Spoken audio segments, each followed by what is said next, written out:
Hello and welcome, and in today's video I'm going to share with you the top 10 most difficult Ark tames, so let's get into it.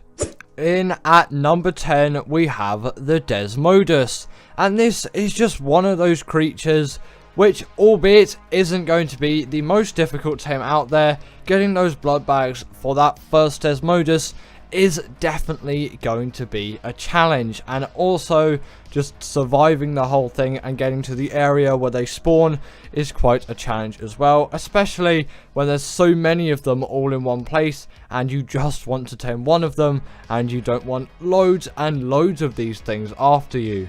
And obviously the getting of the blood bags will be a pain, as it will take ages to extract a blood bag like every 5 seconds from your body. But it is definitely well worth the tame. The Desmodus is one of the most useful tames out there, especially for its sanguine elixir, as it is an absolute taming cheat. Next up we have the Bloodstalker, and this has the exact same taming method as the Desmodus, but why is it more difficult? Well, blood bags are not easy to get on Gen 1 in any circumstance at all, as yes, once you tamed your first Desmodus you have yourself a blood bag farm, whereas that simply isn't possible on Gen 1, and you just have to keep doing that same method and getting hundreds and hundreds of blood bags to actually get yourself a really high level Bloodstalker.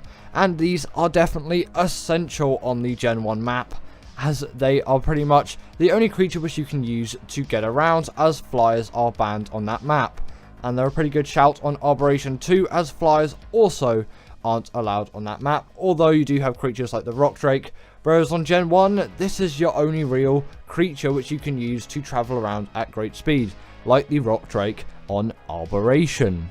Now, next up we have the Giga, and I was going to put the Amarosaurus in this spot, but I decided to just discount it on the list, as actually that tame isn't too bad and it can be somewhat friendly compared to the Giga tame, especially considering how little resource you need for that tame, and albeit sometimes it can be buggy, I would say the Giga tame is still just a little bit harder because of the amount of resource you need for this thing. And yes, you can trap this thing pretty easily and then you just have to stand there and shoot it, and it's not going to be the hardest tame in the world, but obviously it is still going to be a very difficult one, and considering its size and absolute mass as a creature, you kind of expect that. But hundreds and hundreds of trank darts does definitely take a while to get, and it is pretty difficult to get, as crafting all of those narcotics and then all of those arrows is just going to take a lot of time.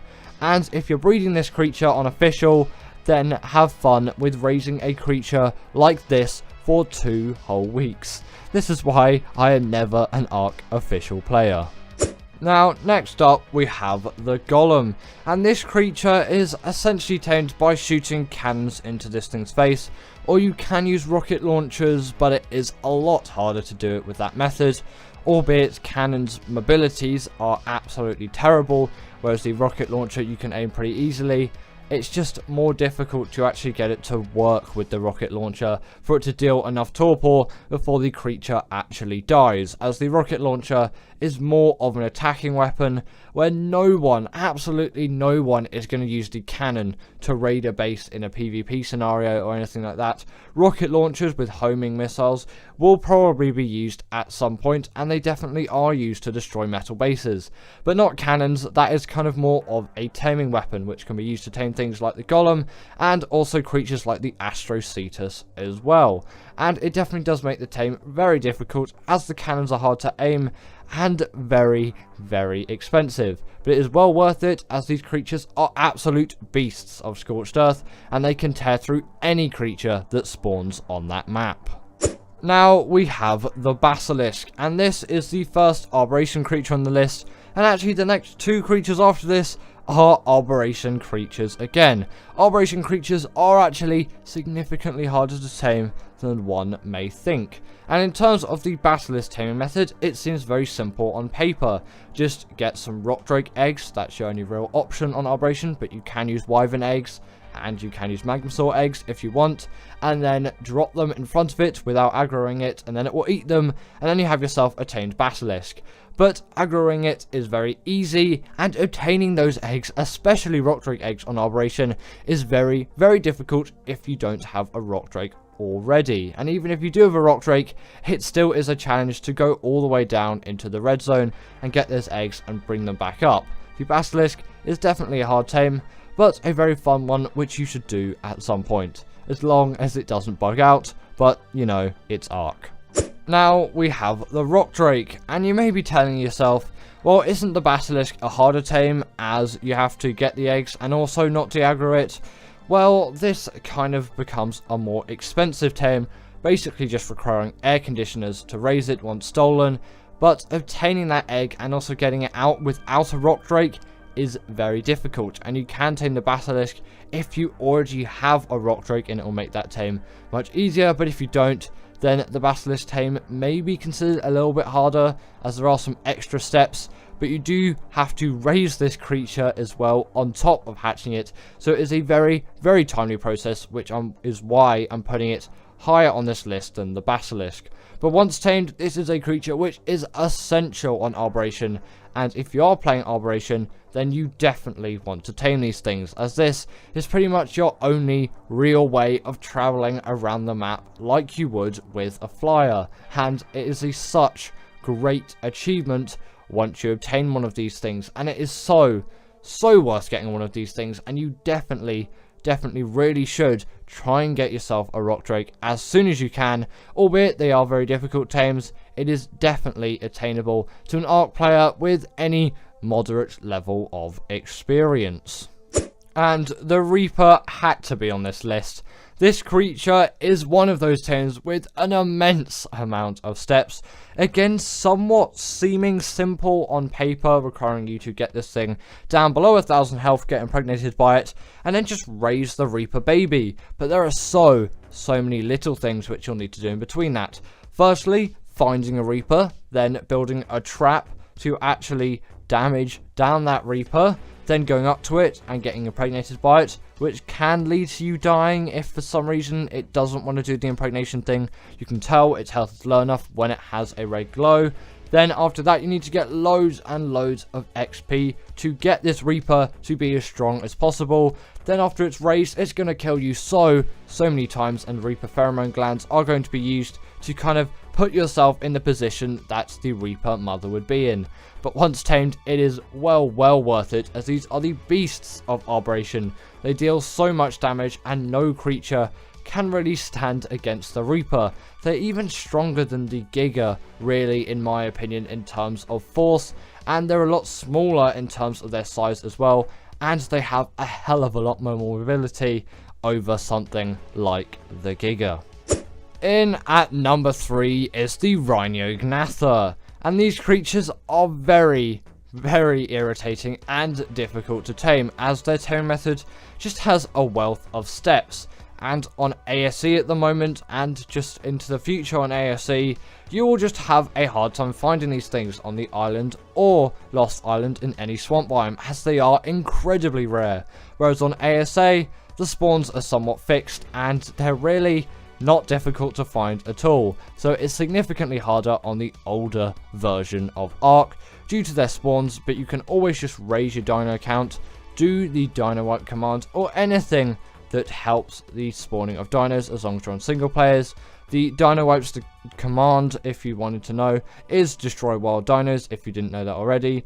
Don't just put destroy all dinos. I can't remember what it is. There's a command like destroy dinos. That will destroy your tamed dinos too, and you don't want to do that at all. So destroy wild dinos, and that is going to dino wipe all of the wild creatures on the map. And in terms of this thing's taming method, you'll want to kill a male Rhino Gnather to get its pheromone, which is a challenge in itself because they have a lot of health and they pack a punch in terms of damage. Then get a Bronto on all of those items which are on screen if you want 100% effectiveness. The Bronto isn't strictly necessary, just use any kind of large creature, but the Bronto is definitely the advised. Then really you want a net gun for this, so net gun it. And then after that, you're going to want to damage this thing down to a really low amount of health, as low as you possibly can. You may need to hit it a couple of extra times. I'm using Awesome Spyglass mod here, but that isn't on ASA at the moment, and so isn't the net gun, so you need to trap it in that case. And you can always use the magnifying glass if you don't have any kind of mods to see this thing's health. The torpor isn't really necessary. Then you're going to want to feed that pheromone into your Bronto, or whatever creature you're using in this case. I'm not sure what creatures can be used. The Bronto is definitely advised. Then afterwards it will come out of its kind of net trap, and then it will impregnate your dino, which is where you want to feed it all of those resources. Then it will collapse over and your Rhino Ganatha baby will be born. In at number 2 is the Shadowmane, and this creature really seems like a very simple tame on paper, but in fact it isn't at all. This creature just has a wealth of things which can go wrong with it. Namely that this creature will just like to aggro onto everything, and you're going to need things like Gilly and probably a trap as well to do this fully successfully, or at least with the most amount of ease. And then getting the fish at the right size as well can just be a challenge in itself, because you know, Ark is Ark. But before we get into number 1, I just want to list a couple of quick honourable mentions which didn't make it onto the list. The Troodon has to be mentioned on this list, so does the Carcharodontosaurus, the Noglin, the Astrocetus, the Astrodelphis, the Titanosaur, all of the titans which you'll find on Extinction, the Managama, and the Hesperornis, all having their own varying difficulties in taming methods. So let's get into that number 1 spot. And in at number 1 is the Amarosaurus, and this creature is by far the bane of so many people's lives, requiring Raj Clark 24 hours to actually tame this thing, which is insane for a creature, which is unprecedented for every other Ark tame. No creature has a taming method like this one, and if you do this taming method, in fact, you will probably not be sane by the end of it, allowing it to run around and fight with you until it is tamed. This is the absolute bane of any Ark player's existence. But we can't forget the Fenrir too. This thing is it's just too difficult. So thank you to my wonderful patrons Ekaterina Puchkova, Karina Thorne, Dominic Maciejewski, and Ethan Tapia, who have all supported me through Patreon or through YouTube memberships. If you want to join this list, then go join Patreon or YouTube members, but thanks to all of these guys.